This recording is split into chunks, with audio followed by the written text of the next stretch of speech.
हाँ, तो कक्षा अष्टम के विद्यार्थीगण, आइए आगे बढ़ते हैं। बीजों की बुवाई। बीजों को खेत में अंकुरण हेतु डालने की क्रिया को बुवाई कहते हैं। बुवाई के लिए इस बात का ध्यान रखना आवश्यक है कि बीजों को अंकुरण के लिए पर्याप्त नमी, वायु, प्रकाश मिलता रहे। बीजों के बीच पर्याप्त अंतर रहे। बीजों की बुवाई की निम्नलिखित विधियाँ हैं। पहला है छरहठा या प्रसारण विधि।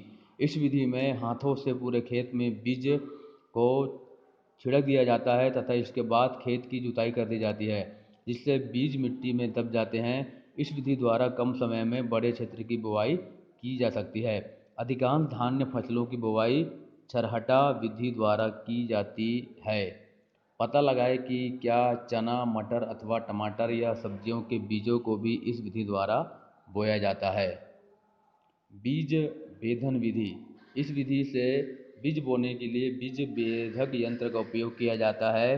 किसी सरल बीज बेधक में एक लंबी नली होती है जिसके ऊपरी सिरे पर कीप या चोंगा लगा दिया जाता है। इसे हल के पीछे बांध दिया जाता है। बीजों को कीप में डाला जाता है। नली से होते हुए बीज खेत में हल से बनी दरारों में गिरते जाते हैं। इस तरह बीज एक कतार में समान गहराई पर दबते जाते हैं। और उन्नत किस्म के बीज बेधक में 5-6 नलियों के लिए एक ही कीप होती है। चित्र में दिखाया गया है। इस यंत्र द्वारा एक साथ 5-6 कतारों में बीजों की बुवाई हो जाती है। उन्नत बीज बेधक यंत्र को ट्रैक्टर की सहायता से भी चलाया जाता है। ठीक है, ये है कीप है, ये हल है, नली है, ये बीज बेधक यंत्र है। ठीक है, ये इसमें से मतलब बीज जो है डालते हैं और बीज जो है निकलता है। ठीक है, ये जो है सरल बीज बेधक यंत्र है। और ये है उन्नत बीज बेधक यंत्र। देखिए, कीप या चोंगा लगा हुआ है। यहाँ पर 6-6 नलियाँ हैं। ये 3 दो 5 नलियाँ हैं। 5 नलियों में 5 लाइन से मतलब बीज जो है उसमें गिरता है और मिट्टी में दबते जाता है। इसको फाली बोलते हैं। ये नली है, ये कीप का चोंगा है। ठीक है, ये है बीज बेधक यंत्र।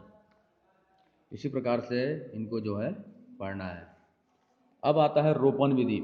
कुछ फसलों जैसे कि प्याज, मिर्च, टमाटर, गोभी, भंटा आदि के बीज खेत अथवा ज़मीन में सीधे नहीं बोए जाते, बल्कि उनके बीजों को पहले रोपनी अथवा नर्सरी में से छोटी छोटी क्यारियों में उगाया जाता है। जब इनमें से छोटे छोटे पौधे थरहा तैयार हो जाते हैं, तब स्वस्थ पौधों को छांटकर खेत में उचित दूरी पर लगा देते हैं। इस विधि को कहते हैं रोपण। इस विधि को कहते हैं रोपण। ठीक है, हमारे प्रदेश में जहाँ पानी की पर्याप्त उपलब्धता एवं सिंचाई की समुचित साधन है, वहाँ पर धान की बुआई रोपण विधि से की जाती है। अब आता है खाद देना। पौधों की सही बढ़ोतरी के लिए विभिन्न तत्वों की आवश्यकता होती है। इन्हें पोषक तत्व कहते हैं। पौधे इन्हें प्रायः मिट्टी से प्राप्त करते हैं। लगातार फसल उगाए जाने पर खेत में पोषक तत्वों की कमी हो जाती है। फलस्वरूप भूमि की उपजाऊ शक्ति कम हो जाती है। अतः भूमि की उपजाऊ शक्ति बनाए रखने के लिए किसान भूमि में खाद डालते हैं। खाद मुख्य रूप से पौधों तथा जंतुओं के अवशेष, मल मूत्र, कूड़ा करकट तथा सड़े गले पदार्थों से तैयार की जाती है। इन्हें जैविक खाद कहते हैं। जैविक खाद निम्नलिखित प्रकार की होती है। पहला है गोबर खाद। इसे पशुओं के गोबर को गड्ढे में दबाकर सड़ाने की क्रिया से तैयार किया जाता है। इनमें पर्याप्त पोषक तत्व होते हैं। दूसरा है कंपोस्ट खाद। यह खाद कूड़ा करकट, पौधे तथा पशुओं के अवशेष आदि को गड्ढे अथवा विशेष रूप से बनाई गई टंकियों में सड़ाकर तैयार की जाती है।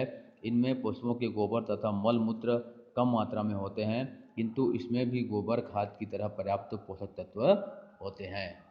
ठीक है, अब आता है हरी खाद।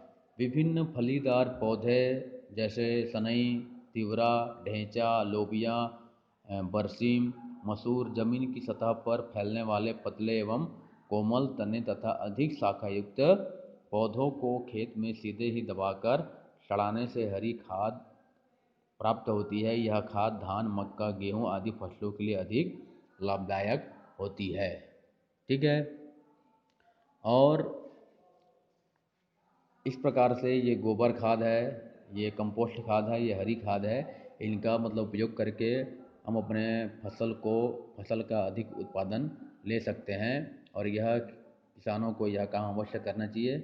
और यह फसलों के लिए बहुत अधिक महत्वपूर्ण होता है। और यह बहुत सस्ते खाद हैं, आसानी से हमको उपलब्ध हो जाते हैं। ठीक है।